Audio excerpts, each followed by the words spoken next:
Mm-hmm. Dun, dun, dun. I think I always do that after the Dun dun dun. the overview. That dun dun dun. Dun dun dun.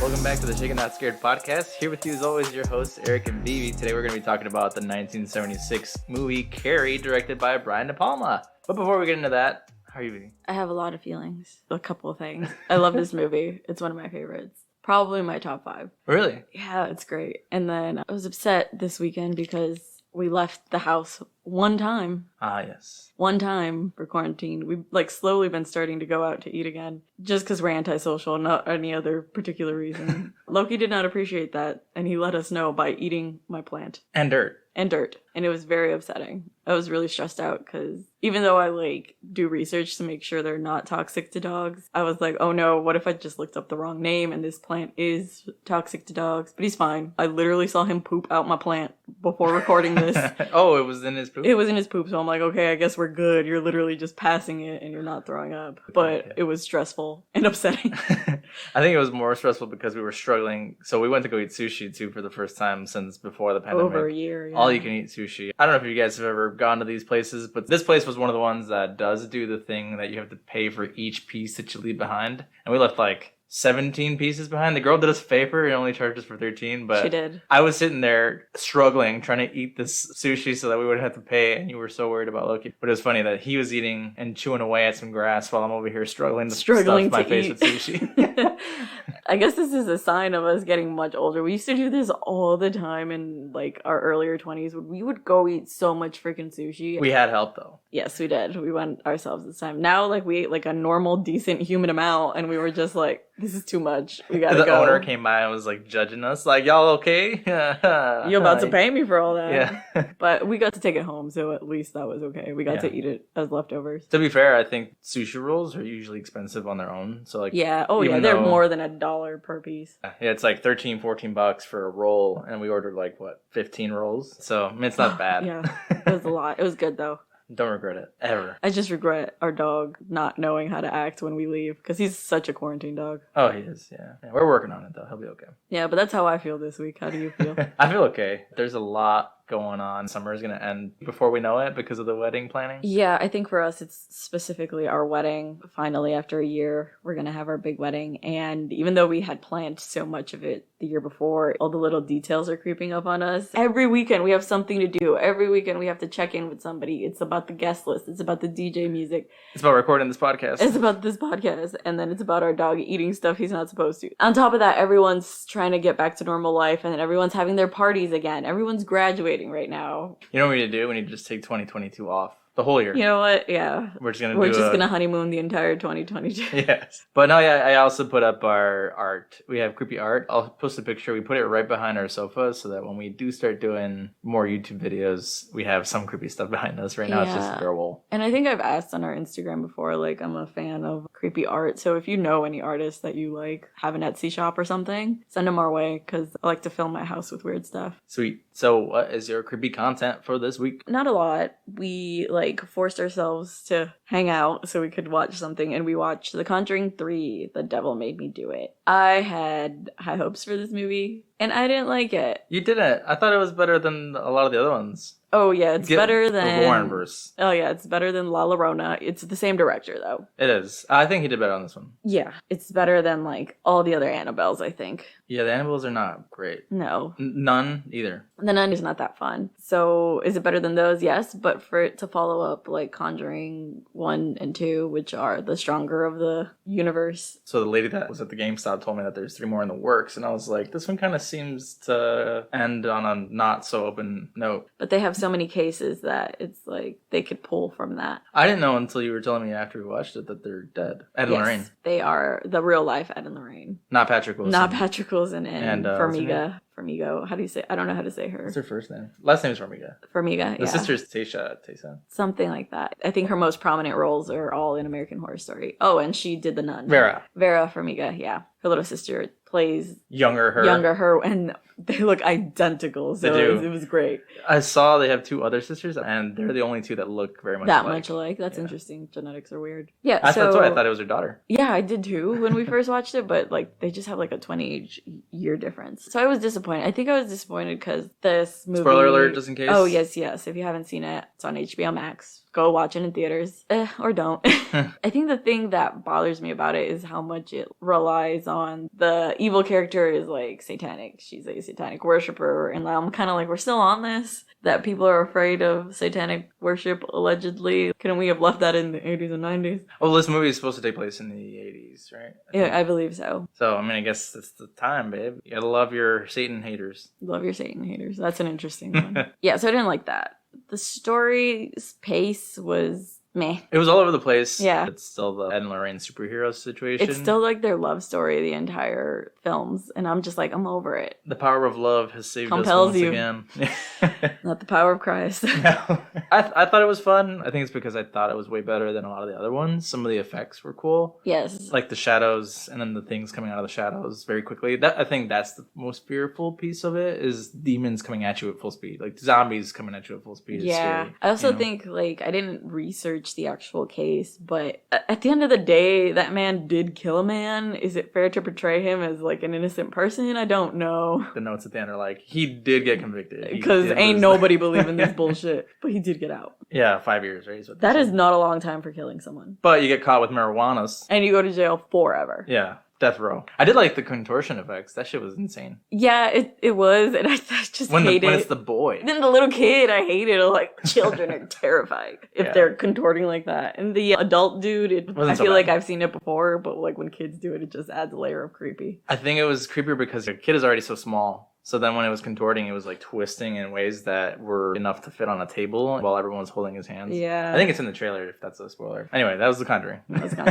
Check it out. Well, Vivi was doing something in preparation for the wedding. She can't leave me alone for too long because there was a GameStop in the area near the Starbucks that I was waiting at. I walked inside just to, casually browse, and I saw Resident Evil on the shelves, and I said, well, if I'm going to buy it eventually, I might as well do it now that I'm bored. While I'm here. So I bought Resident Evil 1, 2, and 3. They didn't have 4. I wish they did. I would have got 4 if they had it. And then I also bought Bioshock, which I've talked to you about in the past, which is such an awesome story. I think I like 1 and 2 better than 3. 3 is Infinite. It's the only one that was like the most different because the first 2 take place in a utopia underwater. And the third one takes place in like a utopia in the sky. It's like a flying city. And then there was a third one that I've seen a lot of people talk about. It's kind of like the Little Nightmares 2 in that it's like a old-timey little kid creepy story. Bendy and the Ink Machine. I've seen him everywhere. Like, I think it's popular. I know nothing about video games. Yeah, as popular as like, what's that? Was it Night at Freddy's? Five Nights at Freddy's? Yeah, I want to play that too. I've never played it myself. But that is a good concept, though. Like, Chuck E. Cheese going evil? Yeah, that would creep me out. Have you heard of the stories about Chuck E. Cheese actually still kind of going creepy? Killer mode? Oh, I would believe it too. I'll I'd be find so more fast to believe it. Animatronics, you know me. Animatronics, dummies, dolls, no thank you. On the topic of animatronics, did you see that they just opened up the Disneyland Avengers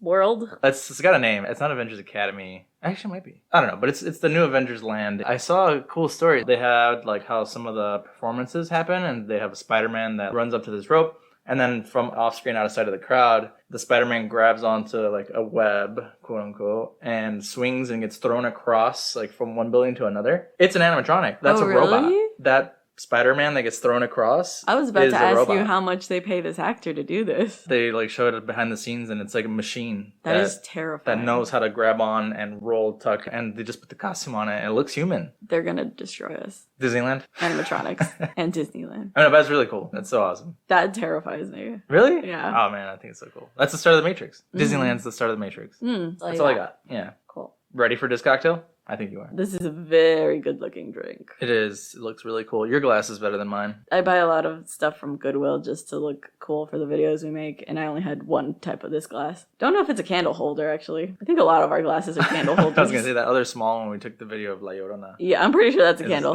holder, but they look cool. We're not rich.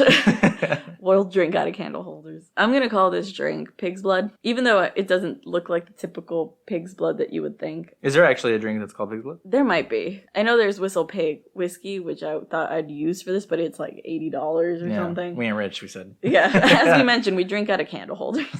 I use agua de Jamaica for this like very deep red tone. I think agua de Jamaica is just hibiscus tea. Yes. Right? It's just iced. I guess Mexicans got to be extra and call it something else. I don't know. Latinos. And then, because we love layering shit here, it's the only thing we learned. I mean, it's the coolest thing to do. Okay, so I really, really wanted to set this drink on fire, but it scares me. Because obviously Carrie sets everything on fire. So I layered it with a strong rum on top, and you're supposed to be able to light those. And I told Eric, should I do it? And he's like, absolutely not. Oh, no, I told you to do it. No, you're like, you're going to burn down the house. We could have just taken a video of that.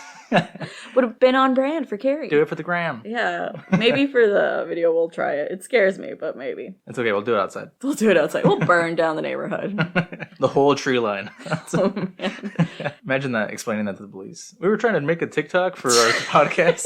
I'm pretty sure that, like, that's a common explanation now. But I'm calling it pig's blood. It is layered with rum on top, and then it is agua de Jamaica mixed with another type of rum and Grand Marnier, I think I used, if you want to give it a try. Again, these layered drinks, I feel like you have to mix them, otherwise it's just pure alcohol on top. Or you use a straw. Or you could not be a bitch and just drink pure alcohol.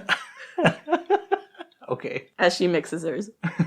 Watery rum. It is watery rum. Okay, I make these drinks like way too far in advance before we start recording, and then they get watery. When you get to the Jamaica part, it's pretty good. I love agua de Jamaica. If you're a bartender and you know the way to properly drink a layered drink, if it really is just that the layering is for looks and then you drink it. You take your picture and then you mix it and drink it. That's probably it. But what do you think of it? I think it's good. I like it. I think it's 4. It's a 4? I think I would also give it a 4. The agua de Jamaica already isn't like a super sweet type of It's not. agua. It's a tart tea. It's a good tasting tea. If you've ever had hibiscus tea, is it the same thing though? Like hibiscus tea versus agua de Jamaica with a Mexican, hint?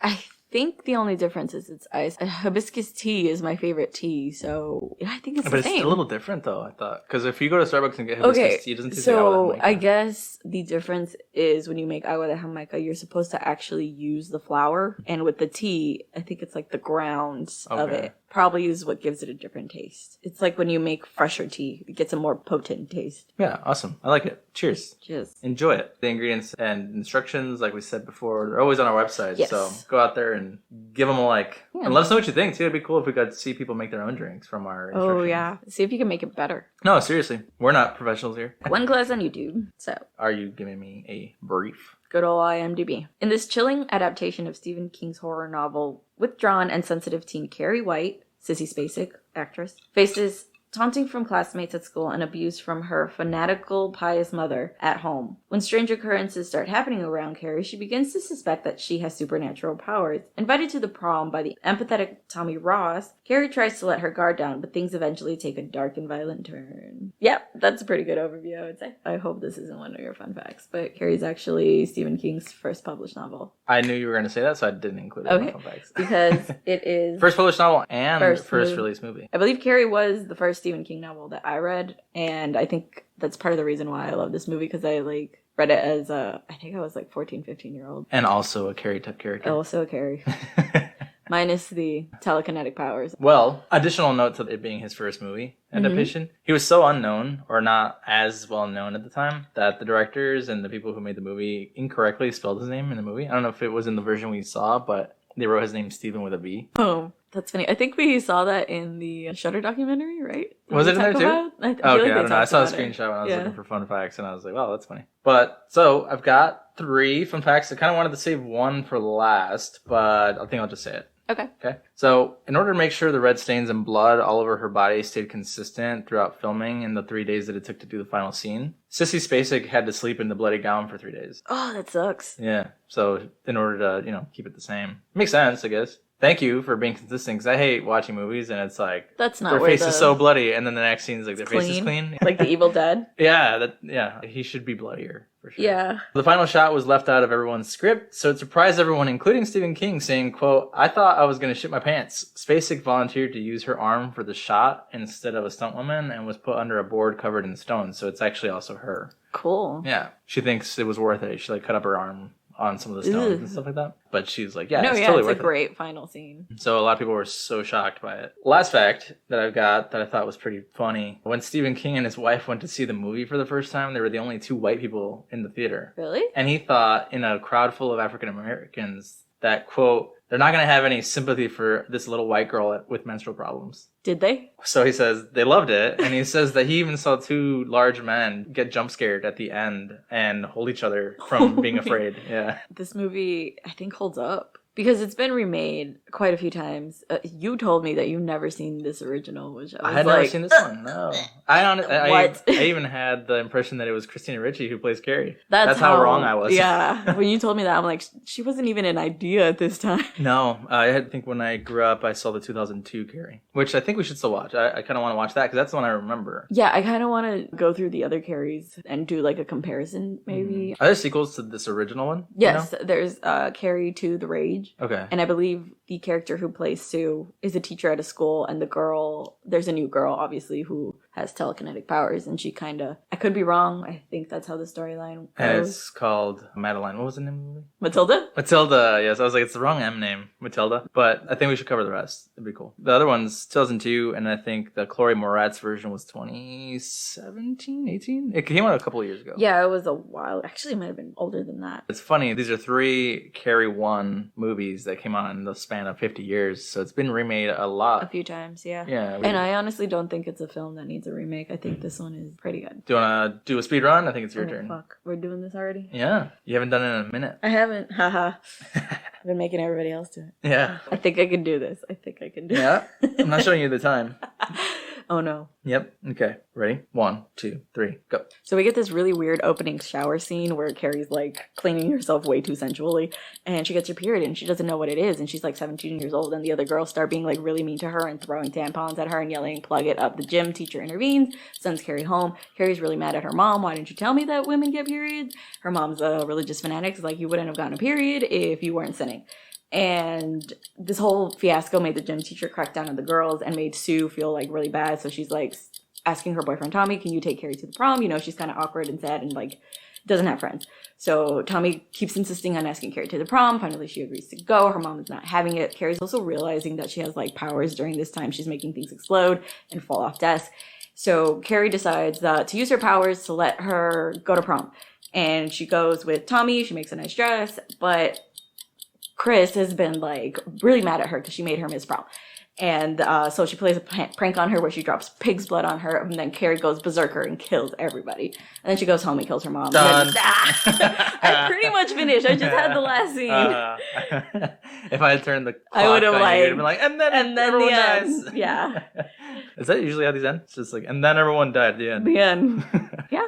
Yeah. It's usually how it goes. Or it's everyone died except this one person. This one girl. Or guy. As we see from The Evil Dead. Good job, though. I was nervous to make faces because I was like, if I laughed... I knew I was getting closer to the end because I could cringing. See your excitement of, I'm going to tell her she failed. Because you've won every time that you've done it so far. But like 2 seconds. Yeah. Yeah, you lost. You were right at the end, but you lost. You did it, though. I'm proud of you. I mean, I should have stopped at the prom. I had to add the detail about her killing her mom, and that's where I got too confident. Sweet. Well... That was good. That was good stuff. Let's get into it. My face is so sweaty. Yeah, it's like 90 degrees and I feel oily. It's gross. It is gross. I feel like I've been sitting in pig's blood for 3 days. Oh, yeah? Yeah. Smell like you it too. You probably smell like it too. Yeah.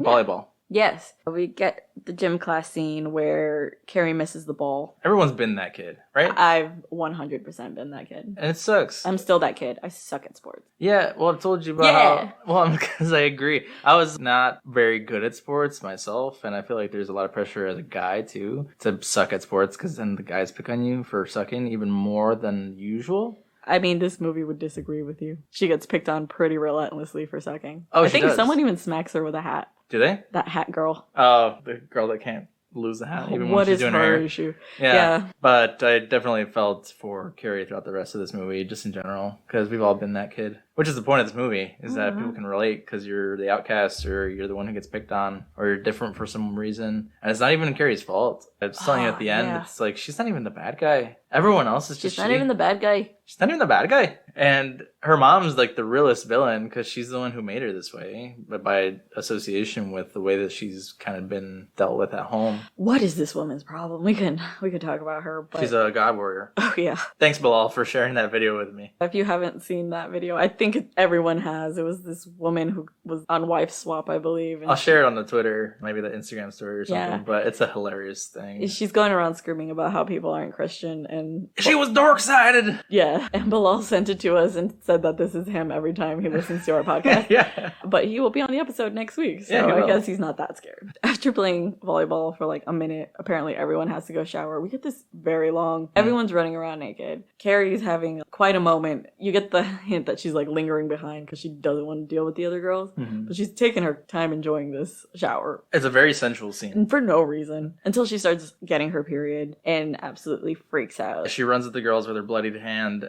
which is a weird thing to do, I guess, but in a panic, you think something's wrong Well, with you. you don't know what's wrong with you and you think you're like straight up dying. She runs at the girls with the blood on her hands, and the girls are making fun of her and grossed out, and they start to, like you said, throw a tampon. You said something funny. You said, they're like, plug it up. It's like, That's what they say. is that what they say? Yeah, Okay, that's what they're so- yelling at her. That's so mean. And they're throwing tampons at her, and this teacher notices, and Sue's there too, right? Sue kind of Yeah. doesn't really want to join in. At the beginning, she doesn't, but then kind of like gives in. And I Mhm. guess that's why she ends up feeling so bad for Carrie afterwards, because she feels like what she did is out of character for her. But the gym teacher does notice, and man, this gym teacher's weird. This teacher is too involved, and I think this is subject to the times, because before these kinds of teachers existed, there were Catholic schools where teachers would literally hit the kids with rulers and things like that. So I'm wondering if this was a transition. Yeah, because she's into- straight up smacking all the students. Oh, all the time. slapping the shit out of them and really getting involved with the students. Their personal lives. So I don't think that this character is initially in the novel. I think the actress who played her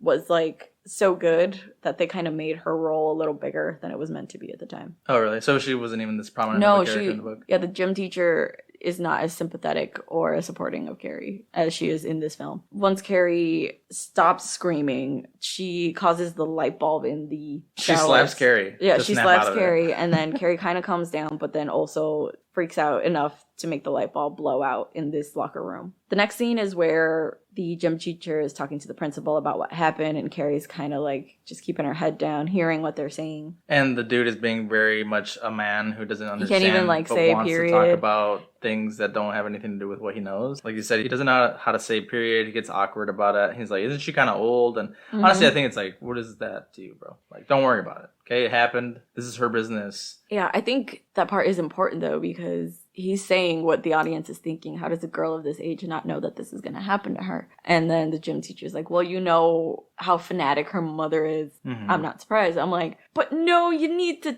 teach your kids basic biology. Yeah, I'm not going to absolve the principal of his just shitty attitude in general. Constantly calling her Cassie. Obviously, that makes Carrie mad. He asks the teacher, like, 3 30 times. What's her name again? Cassie? And she's like, Carrie. He's like, okay, Cassie, right? She's like, it's Carrie. And even when Carrie comes in, she's like, all right, Cassie, come in here. And she's like, it's Carrie. He's very much just, I don't give a shit. I just want to deal with this and get out of here. Yeah, that's true. But we get more glimpses of Carrie's powers here because she's so upset about being called Cassie, she causes the cigarette holder to flip over. And when she does start making her way home, she encounters an annoying kid that's calling her creepy Carrie, and she flips him over with her powers. And I'm like, with her prayers. With her prayers.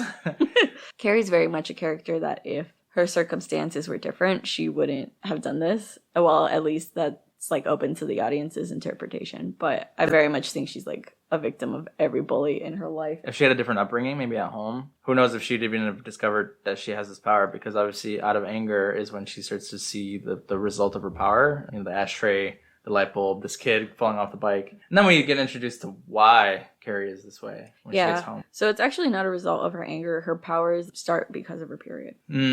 Okay. But I'm saying she But emanates she- when she's angry. Well, at least they like take full force because of her period in the film. I think in the novel she shows examples of power before that. Okay. I can't remember. Again, I was 14 when I read this book, but we could fact check that. It makes me think of the Jean Grey story from Marvel Comics, where she's a very gifted and like level, I forgot what they call it, level, let's say 5 mutant who grew up with like a tormented home, at least in the movies and some storylines. But she has all this strength, and because she is like a tormented kid, like why is it always an angry kid with telekinetic A troubled powers? kid. Oh, it is. It's always that story. Damn it. You gotta be a troubled kid. Actually, I think Carrie's inspired by, and this is sad, 2 girls he knew growing up that would get bullied, combined it into one character. I hate being this person. I'm not black. There's people who haven't read the books. Carrie isn't actually like a lanky looking girl. She's an overweight girl with like a lot of acne, and that's part of also why a lot of people bully her. I wonder why they didn't do that for the movie. Because Sissy Spacek did an amazing job in her audition. She was actually supposed to play Chris, the villain, and her husband encouraged her to go out for the main role, and she killed it. And yeah, she looks freaking terrifying. She does. She looks really cool. She's great at it. Carrie goes home and kind of confronts her mother about what's happening and is like, why didn't you tell me this? Yeah. And her mother basically says that if you had not sinned, your period would have never come. This mother is religious as fuck. I think right before we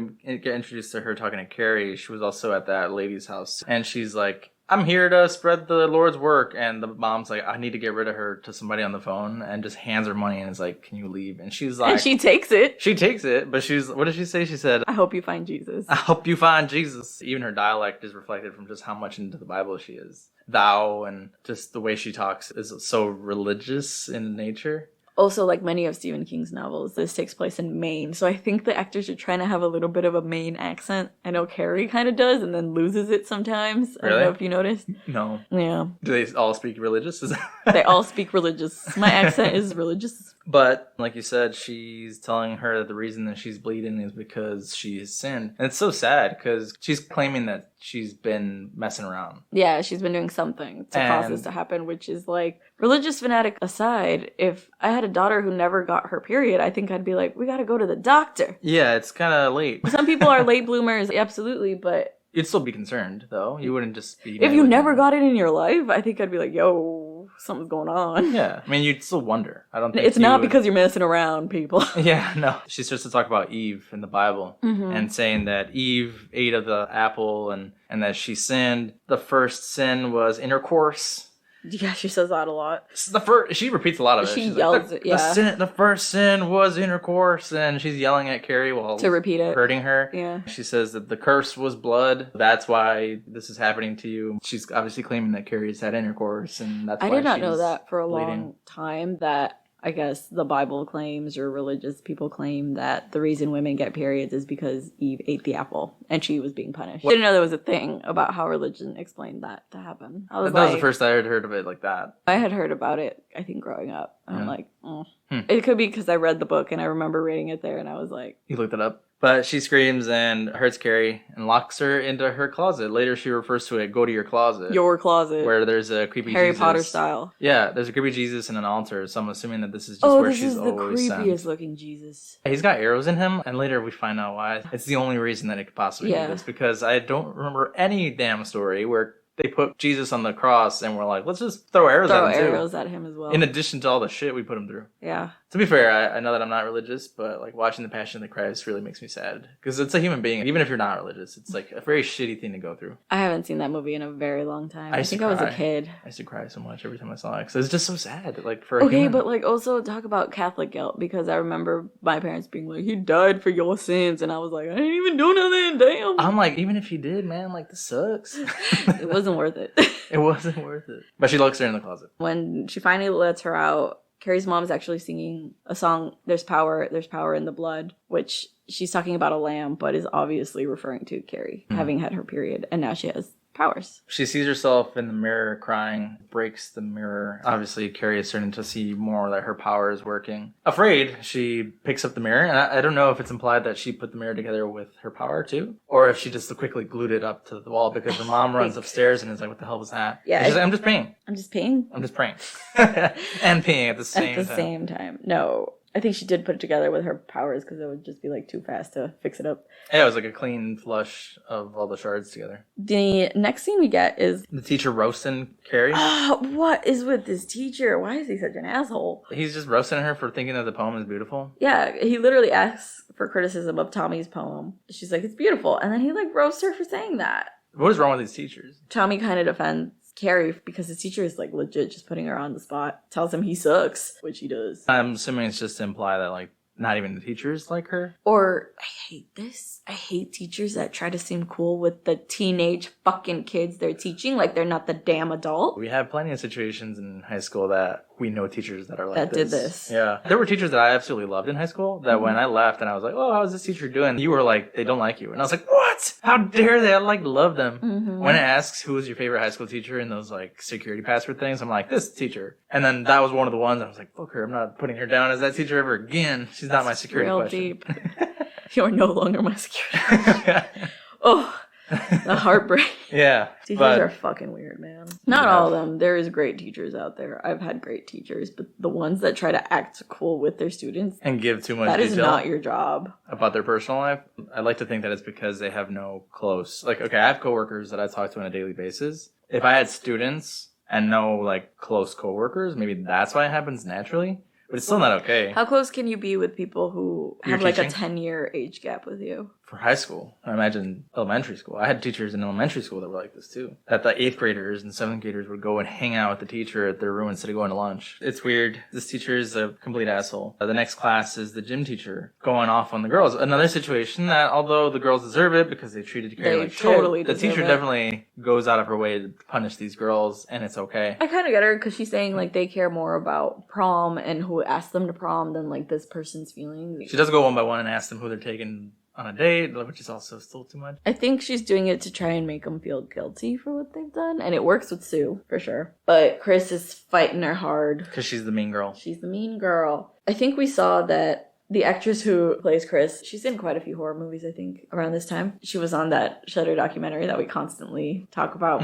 But she says that she never viewed Chris as like a mean girl. She viewed her as like she's got issues. She just took it out on someone. And well, I can understand that because this movie does not go into Chris's backstory. Maybe she also has a horrible home life. I hate that excuse. I don't think just because someone's hurting you that you have the right to go and hurt other people. Isn't that the backstory of every bully, though? It's the backstory of every bully, and you're supposed to empathize with the bully, but like at the end of the day, you're an individual who can decide if you're going to do the same thing that was done to you to somebody else. And if you do, it's kind of like you weren't the bigger person, you didn't take the bigger route. I don't know. The teacher earlier, when the girls were in the bathroom bashing on Carrie, she does explain that the chaos in the bathroom was so up there that even she, before stopping them, wanted to join in from just how much energy was in the room to well, because like, she was like Carrie. really weirded out that like Carrie did not know what was going on with her. She was like, it's just your period, calm down. But if you don't know, oh my god. No, and so I think what happens is the girls join in, but I was telling you that in real life, like it happens, that feeling that you don't want to be part of the kid that gets picked on. Like I told you the story of in elementary school that I was like close to this one kid, and we were both kind of outcasts, and so then going to high school with the scene kind of changing, new people, I maybe wasn't picked on so much anymore in high school, and he kind of was, and so we were still cool. I was still talking to him, but I would find out that behind the scenes, if the cool kids were talking shit about me, he would join in. The cool kids. The quote-unquote cool kids, yeah. Anyway. So I'm talking about the cool kids. The peaking kids. They would talk shit about me behind my back. It was kind of like, all right, dude, we came in here kind of on the same level, and you joined in, like, you're, you know, and they, man, I felt so bad, because he, like, switched schools from how bad they treated him. One time they put gum in his hair. He, like, had really long hair, and he cut it. And it sucks. You can't even, like... Kids suck. They do. In situations like that, like, I remember one time they grabbed his hat and threw it out the window, and he had a backup hat that he put on right after it, and they roasted him for having a backup hat. Like, come on now. That's upsetting. It is. That He left makes me schools and angry. ended up thriving, so good for him. Good for him. And you know what? Like, I bet you they all peaked in high school. Oh, they did.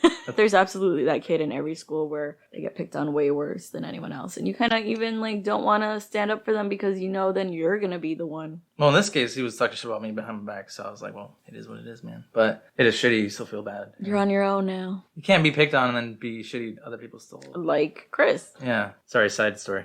Side stories here. So they're being punished. They basically have to serve detention or risk getting suspension and not being able to go to prom. Detention is physical fitness. Some Physical insanity, fitness. T25 style. Yes. You know. 50 minutes. And I was just like, you should just look at this as an opportunity to get in shape for prom. If you got to do it anyway, you know. Yeah. When you brought it up, I was like, that's exactly what you would think. Trying to be positive here. Trying to turn a negative into a positive. That's just you thinking about how much time there's left for the wedding. I need 50. Your prom. Yeah, my prom. Oh my god. Well, I have the same date. so. Oh, good. So you had practice for the wedding. Yeah, we actually had quite a few practices since we got married last year. Yeah. Not as many practices as Francisco and Brenda, who had like 3 weddings before their real wedding. Yeah, but the detention goes on, and Chris finally kind of rebels against the teacher. The teacher slaps the shit out of her. Oh, she does. And- Apparently they had to shoot that scene like so many times. And she had to slap her every time? 1,000,000 times. Wow, that's funny. Chris angrily turns around. She's like, "You're not going to get away with this," and yells to the rest of the girls to say, like, "Come on, back me up." And the girls are like, "Shut the fuck up." Yeah, just deal with it, honestly. Yeah. I don't understand her extreme anger towards Carrie. No, and I don't know if you noticed throughout the school, there's always writing in red on the walls that say, like Carrie White eats shit, or kill Carrie White. Like, all these, like, things. And the janitor is always in the background cleaning something that says Carrie White. Something. Yeah. And it's probably Chris and her group of friends. It's just way too much to hate a person. It's a lot of energy. Like, you can focus on yourself. I couldn't wait to get home from school to watch Dragon Ball Z, let alone stay around to start writing. To start doing graffiti. Yeah. Girls are mean, though. I had a friend who, in high school, she thought she was friends with this group of girls, and they wrote stuff like that on her locker. Really? I think so. Like, girls do this. I don't get why. I hope it's changed. I see a lot about how the generations after us are more positive. No, like how women should support more women. I think that's a conversation that's happening. So I do hope that this is something that changes. Instead of viewing women as competition, viewing them as allies. Who knows? We could ask Shayla. She had trouble for a while getting picked on. So kids have not changed. No. Gross. Luckily, Shayla's a giant child, and she's intimidating to them. So I'm like, yeah, that's all right, Shayla. You're not going to care about this later on. Don't worry about it. Just to clarify, Shayla's not a giant child. She's a big kid. She's tall. Yeah, she's a big kid. I'm saying that she's tough. She's a tough kid and doesn't have to worry about this now. You hear that, Shayla? Don't worry about it. Beat someone's ass if she wanted to. Honestly, she could beat my ass. She probably could. It's so funny to me when we take her places and your sister's like, Vivi, can you keep an eye on Shayla? Shayla's like a foot taller than me. I'm like, Shayla's taking care of me. Shayla has like those faces too to like kill you, laser eyes. Oh, and she just like is upset with you. She just looks at you with her death stare. Like you said, she's intimidating. Yeah, but good for her. Good for her. Yeah. I wish I looked like that. You do. You just like, walk into rooms. But I'm tiny. You walk into rooms and you look like you're beating my ass every day. That's just because I'm small and fat. So it looks like I'm like... And walk around with your arms curled up? Yeah, like, no, it's just the fat curling my arms. No.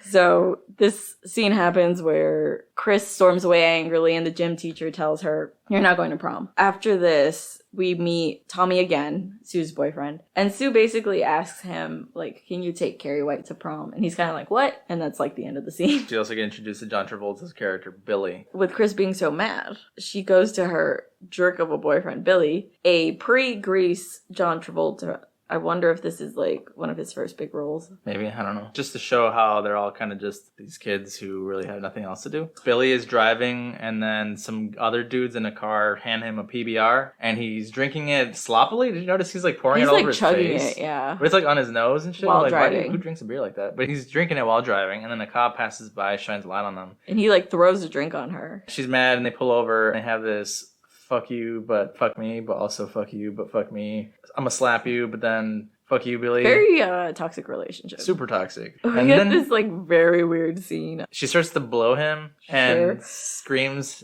his name. But also says, "I hate Carrie White." And he's like, "Who?" I'm like, what? Nice talk. Yeah, nice intimate moment there. Carrie is looking at books in the library because she's trying to understand her power. And so she finds a book that says, it's called The Secret Science Behind Miracles. She starts to read about telekinesis and how some people have been found to be able to move things with their mind and, control objects. So with Sue asking Tommy to take Carrie to the prom, we eventually get the scene where he's like, "Fine, all right, I'll do it." Tommy does eventually ask her to go to prom, and Carrie legit just runs away. She literally runs away. She's like, "Nope," runs. And the very nosy gym teacher is like, "What are you doing hiding? Did someone do something to you?" And she's like, "No, someone asked me to prom, but I know who his girlfriend is, so it's a trap, obviously." And credit to Carrie, because I would absolutely think the same thing. The gym teacher basically is like trying to convince her to go to prom and like get dressed up and have a good time. But the next scene is like her interrogating Sue and immediately Tommy, like, "Why are you doing this?" She's kind of mean because she's like, Tommy, don't you think you'll be ridiculous walking in with Carrie White? And I'm like, do you like this girl or not? Yeah. She keeps explaining to Sue and trying to convince them not to do this because she keeps telling Sue, if you don't have a date, you can't come to prom. Which, is that a real rule back then? Or was that was just like a social faux pas? I knew friends that just went with each other and they were like, it's a group of dudes who didn't ask anybody to prom, or a group of girls too who didn't ask anyone to prom, And honestly, like, having a date to prom it's fucking annoying. Is overrated. You had just one. End up married.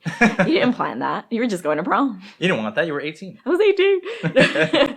I've seen people who go to prom with like their significant other at the time, and then they break up, and then you have that someone in your prom picture. That's why I'm saying go with your friends instead of a date. Because for a time, I had wished I had just gone with friends instead of you. Oh.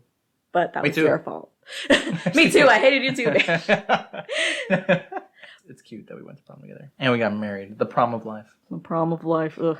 I would actually say that prom is something that is so hyped up. It's a dance. It was hyped up for us. Honestly, I told you that my prom was pretty fun, and I didn't even give a shit about the party itself. I thought it was cool because ours was in the Museum of Science and Industry. That is pretty cool. In the centerpiece, if you've ever been to the Museum of Science and Industry at Chicago, the main lobby that kind of divides into the 4 quadrants of the museum, that's where our prom was. All the tables were in the center, right there. You know what I think is fun? We didn't look into this because I think it would have been millions of dollars, but people who get married at like the Field and the MSI, I planetarium, think that would have been a cool wedding. Yours was at like a banquet hall. Yeah, mine was pretty traditional. Eric missed the exit on our way to prom, and little did I know that would be the precursor for the rest of my life. I'm great at parking, but I suck at finding my place to that spot. Oh my god. If Eric gets distracted while an exit's coming up, you're screwed. You're gonna drive an extra 20 minutes to the next one. Hey, at least I don't get mad.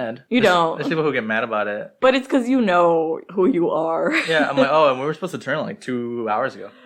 My favorite part is when you try to like be sneaky about it, like act like it didn't happen, but I very clearly noticed that because I get off the expressway. You're like, maybe she doesn't notice we're no longer in the expressway. We're in a completely wrong neighborhood, and then I get back on the expressway. Maybe she doesn't notice we're going over this neighborhood 3 times to get back. Anyway, how did we get on this? How did we get on this topic? Much prom. Like Eric's skills, we've ended up somewhere we weren't supposed to. Prom. That's where we ended up.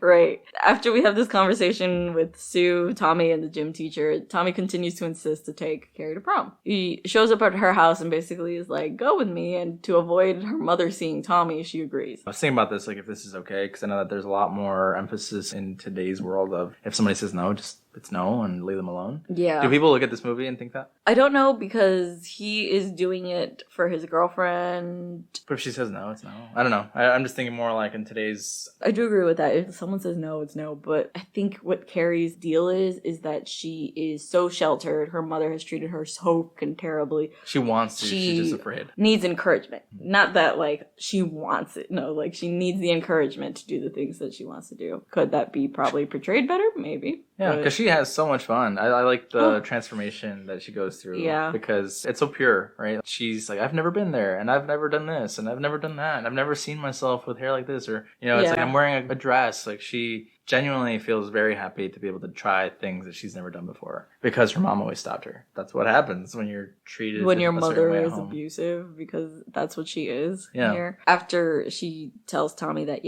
I'll go with you, she lets her mother know that she's going. It's weird because they're eating dinner and her mom's like, you're not gonna eat your like apple pie or something, and she's like, it gives me pimples. And she also says like pimples are a punishment from God, and I'm like, lady, chill. Yeah, pimples are the Lord's way of chastising you. What? What does it even mean? You know what chastising means? Yeah. Okay. Because I really don't. It could be taken in 2 ways. Chastise is to like scold someone, correct someone. She could also mean it like chastise, like chastity. Okay, that's what I was thinking. Like he keeps you ugly from getting laid, because you know the Lord be doing that. Are you mad about the blood or not? Yeah. Anyway, basically she has this confrontation with her mother that's a long time coming, where she tells her, I'm going to prom, there's nothing you can do to stop me. Her mother's like, I will stop you. But then Carrie uses her powers to slam all the doors and windows, and her mother's immediately like, you witch. Yeah. Oh God, her mother. Carrie goes off. She basically tells her, like, no, it's telekinesis. I am not the only one who can do it. It's something someone else can do. And I'm going to this prom, and it's the end of this conversation. Because she's like, it's Satan's power, and she's like, it's not Satan's power, it's my power. Yeah. It's me. It's me, which is a pretty cool empowerment move. It's to say like, no, it's not thanks to anyone else but me. That's why I don't like, so like in the opposite way, when people say like, thanks to this, you did this. It's like, no, thanks to me, I did this. Like, no one else did it but me. Okay. Thanks to Satan, you did this. No, it was me. Yeah.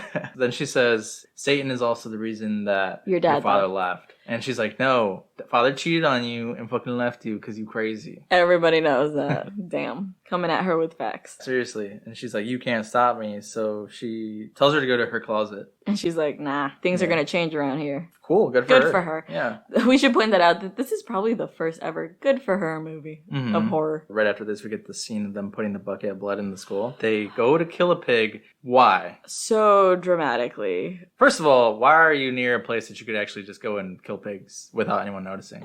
Small, like, rural towns. A few episodes ago, somebody said, like, someone's on your farm. Yeah. You know, like, but they these wouldn't kids know. were able to sneak in and do this. Billy's character is, like, way too good at killing pigs. Like, no hesitation. Yeah. Chris is, like, yelling at him to do it. You guys couldn't buy just red paint? Fake blood? Like the rest of us? No, you had to be extra.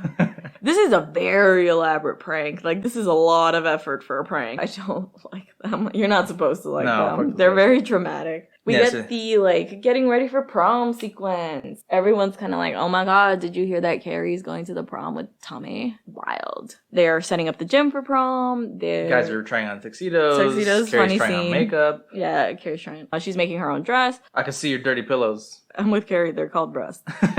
Seriously. Mom, seriously? Are you a fucking child? Seriously? Did you not, like, breastfeed? Like, that's not... This scene where she talks about the pillows is that night already, and she's waiting for Tommy to come pick her up. And the mom is freaking out, like, he's not coming. He's not coming. They're just gonna make fun of you. He's not coming. They're all gonna laugh at you. Yeah. Which is a very titular line from this movie. Thou shalt not suffer a witch to live. With this confrontation with Carrie, freaking her out already about something that she's very nervous about. Carrie forces her to, like, sit down and stop. Like, Force chokes her. Yeah, basically. She leaves, and when Carrie leaves for the prom is when the mother says, thou shalt not suffer a witch, which I'm assuming is a biblical reference, meaning that she's going to try to kill Carrie. But so it's prom night, and it's the party, and it's such a good time. Everyone's having a blast. Even Carrie. Carrie's like, this is the part that I was saying. You start to see that Carrie is just having a genuinely good time with Tommy. She's super nervous. Tommy's very encouraging. There's even some friends of Sue who talk to Carrie and try to encourage her. It seems like the other kids are starting to kind of like come to their senses with Carrie and support her. The teacher goes to give her a pep talk. She's talking to Tommy, and Tommy's like, do you want to go to an after party after this? Like, do you really have to go home? She's like, no, I do. And he's like, all right, fine, I guess. But there's this party, and she's like, yeah, I've never been there. Let's go. Like, she's coming out of her shell. Her dress is pretty. She's done her hair and makeup, like the whole 9 yards, right? In the background, the mean kids are planning something because the one friend of Billy is like asking to be a part of the ballot counting. The plan is they're gonna mix up the ballots so that Carrie is the one who has to go up there with Tommy. End up on stage. We get this scene of her dancing with Tommy. Tommy tries to kiss her, and Carrie, like, is freaking out. I'm sure she feels like, aren't you Sue's boyfriend? I think a lot of things. She's never been on a date before. She says she doesn't know how to dance, and then they do have a kiss. It's kind of like that thing of Tommy's patient with her and, like, encourages her to have a good time. And we get this, like, spinning and spinning and spinning scene that I'm like, oh my god, this is gonna give me a headache. I'm realizing this now, but right after the spinning and spinning and spinning scene, we also see the mom spinning in the kitchen, walking circles. So yeah, she's pacing. I'm wondering if it's supposed to be like the events are culminating. Yeah. So it's it's starting to come together. Ramping up. Yeah. We get the collection of the ballads. Tommy and Carrie win. Tommy's like, yeah, we should vote for ourselves. Who cares about modesty? We get the scene where they're like, no one's even paying attention to them, but they have to stash the ballads secretly. And all they do is just kick it under a table? Yeah. It's dumb. Tommy and Carrie win, like you said. They're on stage, and she's having, like, a great moment. She's crying because this is so much for her. Big moment all in one night. Yeah. Everyone in the crowd is cheering for her. Everyone is like positive about this situation. Had this not gone wrong, I think Carrie would have had a blast and probably like had a different life. Sue has come to kind of like spy on how things are going, and she notices the plan that Chris has before the gym teacher. Unfortunately, the gym teacher thinks that Sue's the one in charge of this prank because she was so suspicious of her and Tommy in the beginning, and she kicks Sue out. Right as she's about to uncover Chris and Billy. Such bad timing. She kicks out Sue, which ultimately this saves Sue's life. And right after this is when it's so much suspense in the scene. Chris is even like licking her lips. It's all in slow-mo. Yes. She pulls the rope and the blood spatters on her in a very well-known scene. In silence, it's almost like it's muffled because the music is amplified. I think that's a good choice. The sound is muffled. All you hear is the blood spilling. Tommy turns around and is like, what the hell? Who did this? You could see that the kids, Chris, Billy, their friends, are laughing. Some of the other guys that were with them are like, oh no, man, like, what the hell? Why did you do this? But eventually the people do start to laugh with them. Because the bucket falls on Tommy's head. Apparently the world's strongest bucket to kill him. Oh, yeah. If it was empty, why the fuck did it crack his head open? Hit him this hard. I guess that could be left up to debate because eventually the place does catch fire, but I think does anyway. You're like left to interpret that the bucket hit him so hard that it cracked his head. It cracked his skull. As they're trying to carry him away is when Carrie kind of snaps too, because she's been standing there in like surprise the whole time. I think Carrie has already snapped by the time people realize that Tommy is not getting up. Has she? Okay. And she has sealed them in. And Sue's like, why can't I get in, open the door? Chris and Billy had already like made their exit at this point, and we're watching from like the stands, the windows, you know? She shuts the doors, turns the lights to red, and it's completely covered in blood. People are panicking. She grabbed the hose off the walls. And fun fact that I read, one of the actors or actresses, when the water hose was knocked off the wall and started to blast him with water, one of them's eardrum got burst. It's the red hat girl. Is it? Yeah. Okay, yeah, and she couldn't recover for like 6 months or something. Yeah, she like blew out her eardrum with how much the crew was spraying her with a fire hose, essentially. With an actual fire hose? You know how much pressure those things have? That's enough to blow out an eardrum? Yeah. So that happens to some of the folks. They get blasted through tables. It looks like some of them get so much pressure of water that they can't get waterboarded. Yeah. Ugh. Right? The teacher is I think it's screaming. also the hysteria of them trying to open the doors. People get trampled. There's people getting hit by the hose itself. The teacher dies a pretty gruesome death because something from the ceiling comes down on her as she's screaming Carrie's name. And chops her in half. You might not have seen this part, but the teacher laughs at Carrie. Oh, did she? Apparently not. Apparently the audience is supposed to gather that Carrie is in such a state of hysteria that she just imagines everyone laughing when that teacher was not even laughing at her. So she kills her violently when the teacher was like supposed to be on her side.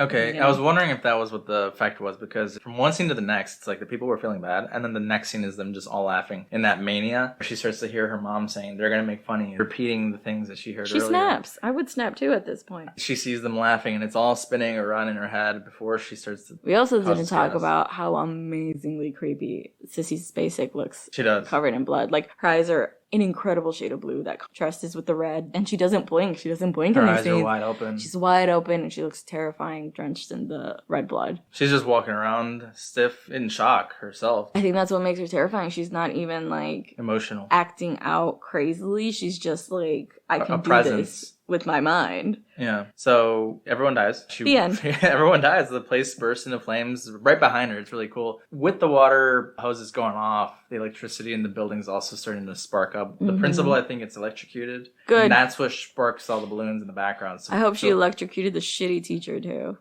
I think he is that might have been. That might have been him, right? I don't think it was the principal. I think it was the shitty teacher. He was there. The mustache and the glasses. But he definitely died, too. So that's what causes the fire in the background right behind Carrie. So in the midst of her looking insane and powerful and stiff in the presence, the fire goes up behind her, and it's a really cool scene. It's like hell. They're like trapped in hell. She walks out like a boss and fucking closes those doors, and the place is on fire, and she leaves. She's walking through the street, and shitty ass Chris and Billy try to run her over. Why is Chris so freaking ready to kill her? She doesn't even look afraid of what she's just seen. She just look like, yeah, I get the excuse to kill her. And like a boss again. Good for her. Carrie last minute turns around and force pushes the car, and it crashes and explodes. Cool as fuck. Yep, no complaints here. Chris just took it all way too damn far. Like, bitch, you should have just chilled. Yeah, honestly. There's no reason to be this angry at anyone. No. That's how you end up dead, apparently. She's dead. Yes, she's very dead. Yeah, very dead. Carrie goes home after this whole debacle. Her mother has literally lit every candle imaginable. She's waiting for Leona. That's true. You know, I think of Carrie as almost like the Bloody Mary story. A little bit, right? When I was a kid, they would tell me the story of this girl who would walk in the street with her prom dress, that if people would pick her up in their car, she would kill them. That's a different story. She wouldn't kill them. She'd leave something behind, and then when they would tell us that she would kill them. Oh, well, then your parents hated you. Not my parents. It was like cousins would tell us. Then your cousins hated you. Yeah, probably. We don't talk to them. Yeah. Makes sense. Yeah, they would say the story, and so like when I would think of that, I would think of Carrie. In the story you're talking about, it's always that the driver goes to return like a jacket or a scarf, and they find out that they're dead. They've been dead for years. Yeah. That urban legend I have heard. So she shows up at the house. She doesn't find her mom, so she kind of goes up to wash the blood off of herself. And then her mom appears in like this silk robe, like heavenly... Her nightgown? Priest-looking type gown. I thought they were just both in pajamas. Yeah, but hers is like white and so like she thinks she's pure. She thinks she, you know. And Carrie basically tells her like, they all laughed at me and I need you to be my mom and comfort me. Can you hold me? Yeah, can you, like, help me? Oh, so I murdered a ton of people. And her mom, literally the first thing she says is... This line is hilarious. This line, I was just like, what the fuck is wrong with this lady? Mom, too much, okay? Too much info, like, seriously. Because she's like, I should have killed myself when your dad put it in me. And I'm just like, what? No one's talking about that. He promised me, and I believed him, and he smelled like whiskey. We prayed for strength. To do it. To take this thing, put it in me, and... Well, I was going to say to take this penis, but I was like, is that too much? Well, she said it. We prayed for strength. I think if I was Carrie, I'd be like, gross. That line reminded me of Handmaid's Tale, because they pray before doing it. Is that like a thing? To make children. Is it a thing, though? Like, is that people... Yes. Really? Damn, they're like buzzkill, Jesus. Because a lot of people, I don't know if they still believe this, but pray that they have a child. Actually, someone I know that got married said that they went to like those church talks that you're supposed to do, and they told them like, when you do it, every time you're supposed to pray that you make a child because that's the only reason to do it once you're married. And she was like, damn, I pray we don't have a child every time. And I was like, why? So yes, this is a thing that happens. Damn, did people really go about their life thinking that it was meant for just... I mean, yeah, I guess human nature before we had a damn brain, and it's like nature to be like, yeah, we're doing this for procreation. Yeah. But I think that's it. Religion came in and distorted everyone's views. It made it a ritual and made it a buzzkill. Because I can't imagine being like, hey, babe, I'm sewing you right now. But let's pray. We were deleting that because that was just disturbing. I've like never talked to you like that. First of all, you've never said let's pray. No. Let's pray was the most disturbing thought. But she talks about how they prayed and he smelled like whiskey. And she's like so into it. She's like, I loved it. I loved that he smelled like whiskey. Again, super gross. And I think this actress, I read this somewhere, I don't know if it's true, she didn't realize how crazy the film was gonna be, which makes no sense because they literally stab her in the next coming scene. But she thought that like Carrie was gonna be like a comedy because of how over the top they made her act religiously. Oh no. And then she saw the film and she was like disturbed. But I'm like, lady, they stabbed you. You don't film this thinking that it's a comedy? No. Especially not her scenes. No, I'm like, did you not read the source material? You are a fucked up mother. That's not a comedy. It's not hilarious. Yeah. So I don't know how true that statement is. That could have been like... Apparently this actress is pretty well known. She had like been in a couple. She was like a Broadway actress or something, right? She hadn't been in a movie for like 10 years before. Yeah, and she did this. Yeah. So she takes this opportunity to then like hug Carrie and be like, let's pray. The devil has come. And she stabs her in the back. What a bitch. This sends Carrie tumbling down the stairs and she's like freaked out, obviously. Her mother has always sucked, but now she's turned to murder. And murder. Carrie's cowering in a corner, basically trying to beg her mother to stop, and she does not. Carrie eventually decides that to protect herself... Oh, wait. Let's not forget I stabbed my daughter. Let me do the sign of the cross with a knife in my hand. Creepy. That was creepy. That's weird. Yeah. Because, I don't know, I know that there's people who like think that they do things for religious reasons. Like when they do acts like this, it's like so eerie, I think, to think that you're doing... Because you think you're completely right. Yeah. I think that's the part that's scary. Extra fear factor to that. It does. Because she's holding a knife and it's creepy. She's doing the sign of the cross and you can tell she's like into what she's doing. Like she's like genuinely into what she's doing, as we see in the next scene. Because Carrie eventually just sends all the knives in the house flying at her mother. Not just knives, just blunt tools. Oh, yeah, that's gotta hurt more. She is left essentially crucified, very similar to the Jesus in the closet that we pointed out had arrows in it. They're positioned in the same spot. I don't know if you realize that. Yeah, because I was like, I think that's why that Jesus looks like that. It's a figure that Carrie's been forced to stare at her whole life, so I think subconsciously she crucified her mother to resemble the Jesus that she had her look at all the time. She is moaning for like 10 freaking minutes in this scene. Is that a bit much? Like, are we supposed to think that she's like into it? Like, again, like you she's said, moaning. Her screams are not like screams like of pain. It's like she's moaning. Like moaning sexually. Yeah, it's very strange. I don't know. I was like, is she dying or climaxing? Both? Climaxing? Climaxing? What'd you say? Climaxing. It sounded like climaxing? It sounded like you said climaxing. I'm like, so Clamato? Clamatoing? Clamato. That's the PG version. Yeah. Or the worst version possible. Yeah. So the house starts to explode. And Due to Carrie's grief. Suction cups her off the wall and takes her into the Yeah, closet. like it sounds like a plunger, like weird. But Carrie's grief eventually causes the house to collapse in on herself, killing. Well, she's already dying because her mother stabbed her, but officially just ending them both. Another fun fact about the house. So apparently the original plan was to have boulders fall into the house. Yes, because it's part of the book. But because something about the like miniature house looking weird under boulders. It wasn't a convincing. Yeah, they couldn't make it happen. So they ended up just saying, let's collapse the tiny model house. Which I think works out. Actually, in the book, Carrie kills her mother with her telekinetic powers by stopping her heart. Oh. But that does not make for a dramatic scene in a movie. Because you can't really show it. You can't see that. It's just act like someone looking like they have a heart check. So. And moaning. And moaning, apparently. But the final scene we get is Sue in bed, kind of recovering. This has Nightmare on Elm Street vibes, where like Nancy wakes up and is thinking she's in the dream world. She looked a lot like Nancy to me. Oh, they have a very similar hairstyle. Because this sequence is like a dream sequence. I jokingly said to you, I said, and then her hands come out of nowhere. I didn't know that was going to happen. Oh, you didn't? I thought you knew. It's a very iconic scene. No, I didn't know. We get that scene because, yes, Sue is in a dream sequence, but we also get this background information from, like, her mom saying that they talked to the doctor, and she's so young that she's not going to remember any of this. She's not going to remember all her friends and boyfriend dying in a crazy fire. No. At a ripe old age of 18. At the ripe old age of 17, you know, like, that's not how trauma works. I remember a lot of things from before that age. Okay, guys? I am still working on that. While her mother's on the phone, Sue is in this dream where she goes up to Carrie's house, which now only has a for sale sign on the property, kind of looking like a cross, but also people have written like Carrie White burns in hell. Understandable, because she killed a lot of the town's children. Mm-hmm. I can see why they're mad. And as she goes to lay the flowers down on the grave, Carrie's hands shoot up,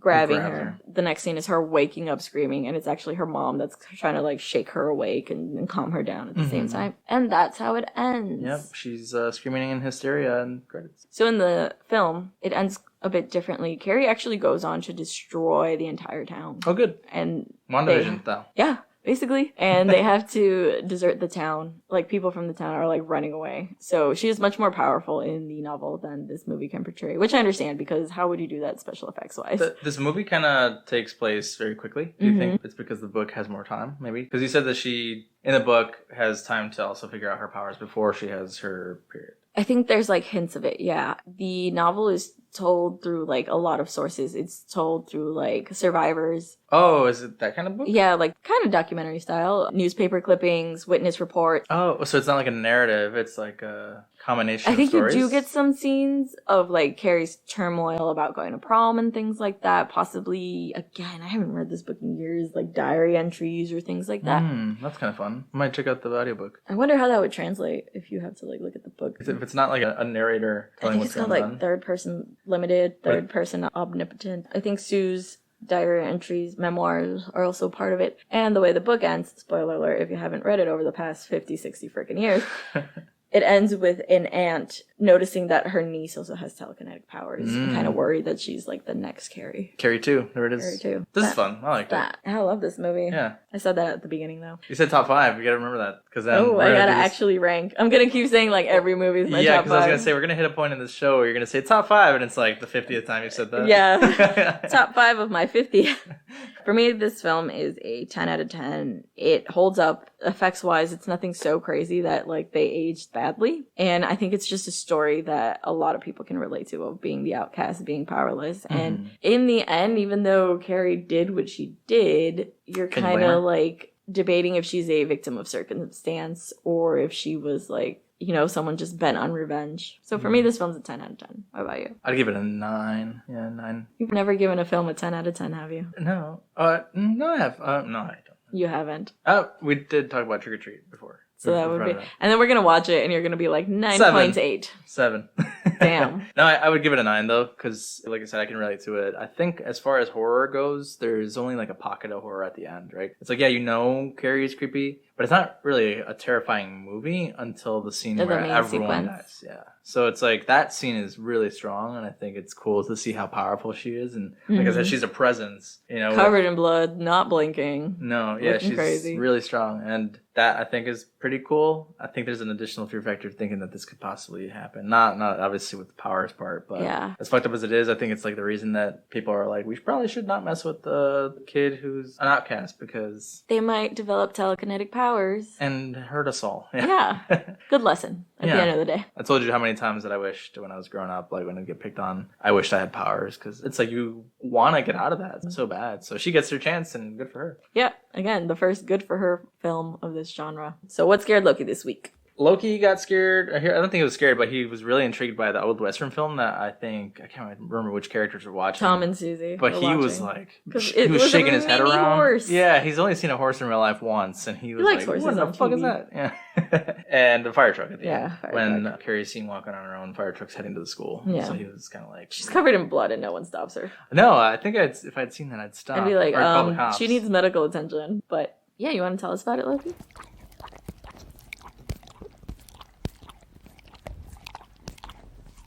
Sounds good. Maybe we'll watch a Western horror movie. Or we'll take you to a fire station so you can see some more fire trucks since you love them. I'm just kidding. That seems mean. I won't do that to you. Or you can meet a Dalmatian, even though I've heard that they're like insane dogs. So is he. Yeah, there you go. You can meet a friend. I think that pretty much wraps it up. As always, we hope you guys had a good time here. You can follow us pretty much anywhere at Shaken Not Scared Pod. Our Twitter is Shaken Scared Pod. You can send us an email at shakennotScaredPod@gmail.com. You can support the show on Patreon. We'll name our next drink after you with mentions on our website where the drink page will live forever. You can listen to us on all your favorite podcasting sites, Apple Podcasts, Spotify, Google, Stitcher, a bunch of others. Give us a listen. Give us a follow. Like, rate, review. And yeah, I think that's pretty much it here. Be nice to the outcasts. Be nice. Don't be like Chris. That's a lot of energy. Yeah. You care too much. Yeah. Okay, thanks. Bye. Bye.